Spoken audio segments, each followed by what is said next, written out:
Hello guys, তো আজকে আমরা অ্যানালিসিস করব যে কেন Bangla commercial cinema is not working. ঠিক আছে, আমার মনে হয় যে এই বাংলা কমার্শিয়াল সিনেমা না চলার পিছনে কিছু কারণ আছে। প্রথম কথা তো আমাদের বাংলাতে কমার্শিয়াল সিনেমা বানানো বন্ধ হয়ে গেছে, একদম পুরোপুরিভাবেই বন্ধ হয়ে গেছে, সেটা আমরা বলতেই পারি। যে যা ছিল আগে সেখান থেকে এখন 10% বাংলা কমার্শিয়াল সিনেমা হয় না, আর যেগুলো হচ্ছে সেগুলো ওয়ার্ক কেন করছে না।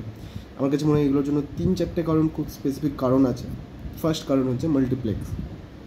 সিঙ্গেল স্ক্রিন ছিল আগে অনেক, সেটা এখন 740টা থেকে এখন এসে 100-120টা এরকম কিছু একটা হলের সংখ্যা হয়ে গেছে, যেটা খুব একটা বড় ফ্যাক্টর কাজ করেছে। তা থাকা সত্ত্বেও যখন পাঠান বা জওয়ানের মতো সিনেমা বা অন্যান্য সাউথের সিনেমা যেগুলো এসে বাংলা থেকে 40 করোড় 42 CR এরকম কালেকশন করে নিচ্ছে, সেখানে আমরা বাংলা সিনেমা কেন 5-6 কোটি কালেকশনও করতে পারছে না। আমার মনে হয় এখানে দুটো কারণ আমরা দেখতে পারি। একটা হচ্ছে যখন একটা হিন্দি সিনেমা আসে বা একটা কোনো সাউথের সিনেমা আসছে হিন্দি ডাব হয়ে বাংলাতে, তখন সেখানে দু ধরনের দর্শক যাচ্ছে, একটা হচ্ছে বাঙালি আর একজন হচ্ছে নন বেঙ্গলি। এবার ব্যাপারটা হয়ে যাচ্ছে যখন একটা বাংলা সিনেমা আসে তখন সেটা শুধু বাঙালিরা দেখতে যাচ্ছে।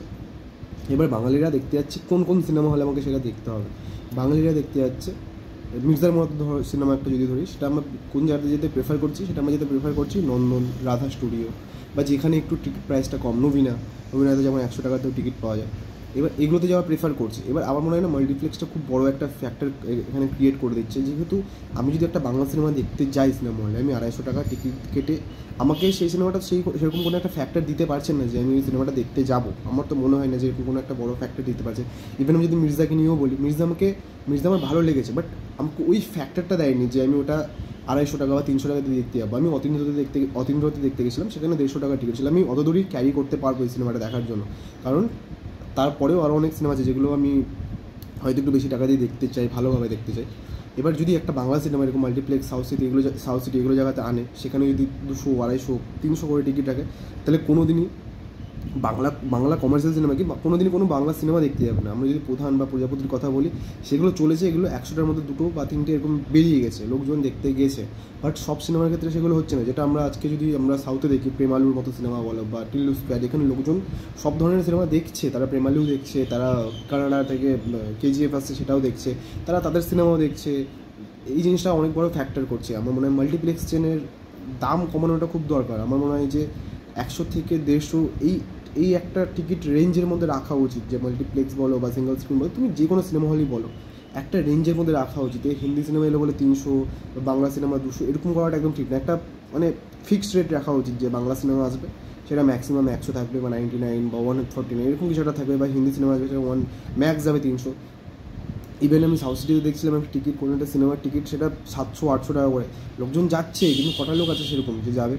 ঠিক আছে, তুমি যদি শুধু মাল্টিপ্লেক্সের উপর করে থাকো, তাহলে সিনেমার কালেকশন কোনো দিনই ভালো হবে না। ঠিক আছে, এবার তারপরেও যদি কোনো একটা জিনিস বড় ফ্যাক্টর করছে, সেটা হচ্ছে দেখবে তুমি সাউথের সিনেমা বলো বা হিন্দি সিনেমাতে বলো, সেখানে না প্রতিটা সিনেমা, কমার্শিয়াল সিনেমা হোক বা অন্যান্য সিনেমা হোক, সেখানে একটা মেসেজ দেওয়ার চেষ্টা করে। সেখানকার ডিরেক্টররা বা সেখানকার ডিরেক্টররাই দেওয়ার চেষ্টা করে, বা স্টোরি রাইটার, স্ক্রিন প্লে যারা লেখে, তারা একটা মেসেজ দেওয়ার চেষ্টা করে। মেসেজটা থাকে, বাট একটা মাস অ্যাপিলে থাকে সেই জিনিসটা, লোকজন গিয়ে সেটাকে এনজয় করে। আমাদের বাংলাতে এরকম মেসেজ দেওয়ার মতো সিনেমা এখন আমার মনে হয় যে তৈরি হয়ই না। ঠিক আছে, প্রধানে আমি কোনো মেসেজ দেখতে পাইনি, আমি প্রজাপতিতেও কোনো মেসেজ দেখতে পাইনি, এরকম কোনো কিছু আমার অতটা ভালো লাগেনি। বাট সিনেমাগুলো ওয়ার্ক করেছে খুব ভালো বাংলা সিনেমার ক্ষেত্রে। বাট দেবদা কিছুদিন আগে বলছিল যে প্রধান একটা কমার্শিয়াল সিনেমা। আমার মনে হয় কমার্শিয়াল সিনেমা এরকম না। কমার্শিয়াল সিনেমা বলতে আমরা বুঝি অ্যাকশন থাকবে, ডান্স থাকবে, নাচ থাকবে, গান থাকবে, আর ওভারঅল গিয়ে একটা আমি জিনিস বুঝতে পারবো, যেটা আমরা আগে কিছু কিছু সিনেমাতে থাকলেও থাকতো, এখন সেটা একদমই থাকে না, এখন সেটা একদমই বন্ধ হয়ে গেছে। ইভেন লোকজন যে তার 2 ঘন্টা বা 2.5 ঘন্টা টাইমটা নিয়ে সিনেমাটা দেখতে যাচ্ছে, সেটা কেন দেখতে যাবে ভাই?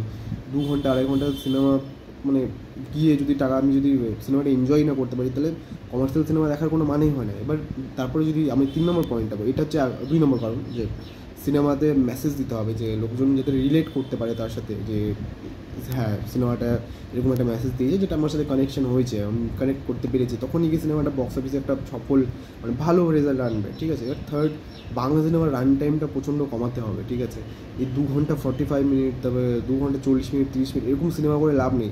আমি সিনেমা বলতে সাধারণত কী বলি, আমি সিনেমাকে সিনেমা হিসেবে এনজয় করতে, তুমি সাউথে যাও, সাউথের সিনেমার মধ্যে কিন্তু অ্যাডস খুব কম থাকে। তুমি সিনেমার মধ্যে কোনো ধরনের কোনো বড় কোম্পানির অ্যাড দিচ্ছে না, কোনো অ্যাড থাকেই না বলতে গেলে। তারা সিনেমাটাকে সিনেমা হিসেবে প্রেজেন্ট করে। আমাদের বাংলা সিনেমার ক্ষেত্রে গিয়ে তুমি যে রক্তবীজের কথা বল, রক্তবীজের মধ্যে আমি দেখছি এভারেস্টের কিছু একটা অ্যাড দিয়ে দিল, মির্জাতে দেখলাম আর্সেলান বিরিয়ানির অ্যাড দিয়ে দিল। এই যখন সিনেমাতে আমি দেখতে যাচ্ছি, আমি যখন আমার সামনে এই সিনগুলো আসছে, আমি আমার মাইন্ডটা ওখান থেকে ডাইভার্ট হয়ে যাচ্ছে। কি সিনেমা মানে, সিনেমার মধ্যে আবার অ্যাড কিসের? আমি সিনেমাকে এনজয় করতে গেছি, সেখানে আমাকে অ্যাড দেখতে হচ্ছে সিনেমার মধ্যেও। মানে এই জিনিসগুলো বন্ধ করতে হবে, রান টাইমটা কমাতে হবে। এইগুলো যদি কমানো যায়, আমার মনে হয় দেবজিৎকে একসাথে এনে সিনেমা চলবে এরকম কোনো ব্যাপার নেই। আমার মনে হয় যে সিনেমাকে সিনেমার মতো বানাতে হবে, ভালো মেসেজ থাকতে হবে, ভালো সিনেমার মধ্যে একটা ভালো ভালো লেন্থ থাকতে হবে, যেটা 2 ঘন্টা 13 মিনিট 14 মিনিট, যাতে লোকে এঙ্গেজও হয়, সিনেমাটা তাড়াতাড়ি শেষও হয়, লোকজনের ভালোও লাগে। এখনও মানুষের অত ধৈর্য নেই যে 2 ঘন্টা 50 মিনিট 60 মিনিট একটা অ্যানিমাল দেখছে, ঠিক আছে, বাট অত ধৈর্য নেই যে সিনেমা দেখে 3 ঘন্টার সিনেমা দেখে বেরিয়েছে বলছে হেভি। আমি অনেক ইভেন এরকম সিনেমা দেখেছি, যাওয়ানোর সময় আমি দেখেছি সিনেমা হলে লোকজন ফুল সিনেমা না দেখে বেরিয়ে পড়ছে, ঠিক আছে, এত বড় পেজ থাকা সত্ত্বেও। তো সিনেমার লেন্থটা খুব একটু কমাতে হবে, এইসব রিজন। আর সিনেমাতে আর মাল্টিপ্লেক্সের টিকিটের দামটা খুব কমাতে হবে। আমার মনে হয় এইসব কারণের জন্য আজকাল আমাদের বাংলা সিনেমাটা ওয়ার্ক করছে না। আশা করছি পরবর্তীকালে আরও ওয়ার্ক করবে। এখন দেখা যাক কী হয় পরবর্তী লাইন আপতে। তো খাদান, বুমেরাং এগুলো তো আসে। চলো, হোপ ফর দ্য বেস্ট। চলো, আবার দেখা হবে অন্য কোনো ভিডিওতে। টাটা।